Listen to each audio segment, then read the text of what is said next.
दोस्तों नमस्कार। आज हम एक महत्वपूर्ण बौद्ध अवधारणा बोधिसत्व के बारे में जानेंगे।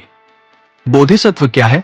दोस्तों, बोधिसत्व वो व्यक्ति होता है जिसने बोधिचित्त विकसित किया है, यानी सभी प्राणियों के कल्याण के लिए बुद्धत्व प्राप्त करने का संकल्प लिया है। आइए इसे विस्तार से समझते हैं। बोधिसत्व की परिभाषा। बोधिसत्व एक ऐसा व्यक्ति होता है जो दया और करुणा के साथ सभी जीवों की मुक्ति के लिए प्रयास करता है। वो अपने स्वार्थ से ऊपर उठकर परमार्थ के लिए जीता है। बौद्ध धर्म के अनुसार जब कोई व्यक्ति सभी प्राणियों के लिए आत्मज्ञान प्राप्त करने का निश्चय करता है तो वो बोधिसत्व कहलाता है। जातक कथाओं में बोधिसत्व जातक कथाएं हमें बोधिसत्वों के धार्मिकता, त्याग और आत्म बलिदान की विशेषताओं को दर्शाती है। इनमें बताया गया है कि कैसे बोधिसत्व बनने के लिए विभिन्न कठिन प्रयास करने पड़ते हैं। बुद्ध स्वयं अपने पूर्व जन्मों में बोधिसत्व माने जाते थे जब वे आत्मज्ञान प्राप्त करने के मार्ग पर अग्रसर थे। स्रोत: जातक कथाएं, पाली ग्रंथ। बोधिसत्व के 10 आधार। बोधिसत्व बनने के लिए व्यक्ति को 10 आधारों, पारमिताओं से गुजरना पड़ता है। 1. दान, उदारता, निस्वार्थ दान देना। 2. शील, नैतिकता, सही आचरण का पालन। 3. शांति, धैर्य, सहनशीलता और सहिष्णुता। 4. वीर्य, उत्साह, आध्यात्मिक प्रयास में निरंतरता।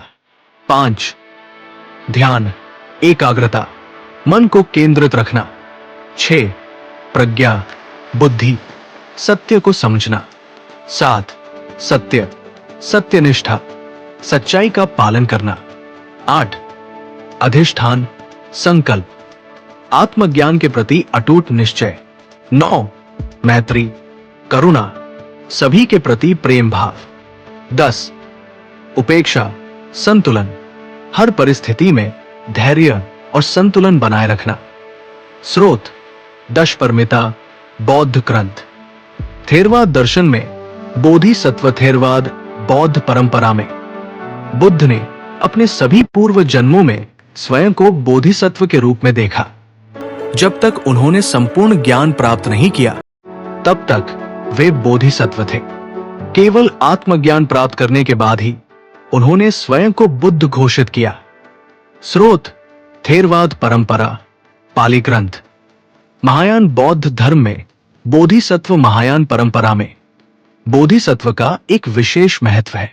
इस परंपरा के अनुसार बुद्धत्व प्राप्त करने के बावजूद कुछ आत्माएं संसार में रहती हैं और दूसरों के लिए मार्गदर्शक बनती है।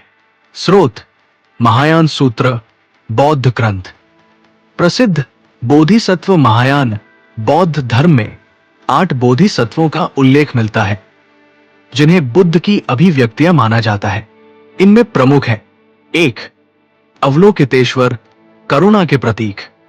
2. मंजुश्री, बुद्धि और प्रज्ञा के दाता। 3. समंतभद्र, सद्गुणों के संरक्षक। 4. क्षितिगर्भ, नरक में भी जीवों की रक्षा करने वाले। 5. मैत्रेय, भविष्य के बुद्ध। 6. वज्रपाणी, शक्ति और ऊर्जा के संरक्षक।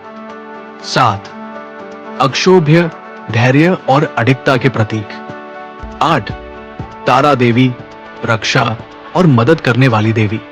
स्रोत: महायान बौद्ध ग्रंथ। निष्कर्ष: बोधिसत्व बनने का मार्ग कठिन और अनुशासनपूर्ण है, लेकिन ये मार्ग दूसरों की सेवा, करुणा और ज्ञान से भरा हुआ है। बौद्ध धर्म हमें सिखाता है कि हम भी अपने भीतर करुणा और प्रज्ञा को विकसित कर सकते हैं और अपने जीवन को दूसरों के कल्याण के लिए समर्पित कर सकते हैं। स्रोत: विभिन्न बौद्ध ग्रंथ, जातक कथाएं, पाली ग्रंथ, महायान सूत्र, दशपर्मिता। आशा है कि आपको ये जानकारी उपयोगी लगी होगी। यदि आपके कोई प्रश्न है तो आप पूछ सकते हैं। धन्यवाद।